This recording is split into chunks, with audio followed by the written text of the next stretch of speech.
Hi friends, welcome to YouTube channel. ಇವತ್ತು beetroot ಪಲ್ಯ ಮಾಡೋಣ. Simple ingredients.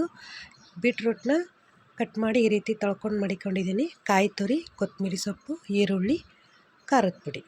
ಬನ್ನಿ ಇವಾಗ ಒಂದು ಸ್ಟವ್ ಮೇಲೆ ಒಂದು ಬಾಣಲೆ ಮಡಗಿ ಆಯಿಲ್ ಹಾಕಿ ಒಂದು 3 4 ಟೇಬಲ್ ಸ್ಪೂನಷ್ಟು ಇದಕ್ಕೆ ಸ್ವಲ್ಪ ಸಾಸಿವೆ ಹಾಕೊಳ್ಳೋಣ. ಸಾಸಿವೆ ಹಾಕ್ಕೊಂಡು ತುಂಬಾ ಟೇಸ್ಟಿಯಾಗಿ ಬರುತ್ತೆ.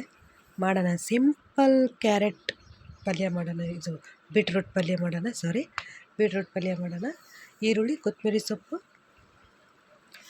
ಖಾರದ ಪುಡಿ ಸ್ವಲ್ಪ ಹಾಕಿದ್ದೀನಿ. ಯಾಕಂದರೆ ಬೀಟ್ರೂಟ್ ಸ್ವಲ್ಪ ತೊಗೊಂಡಿದ್ದೀನಿ ನಾನು.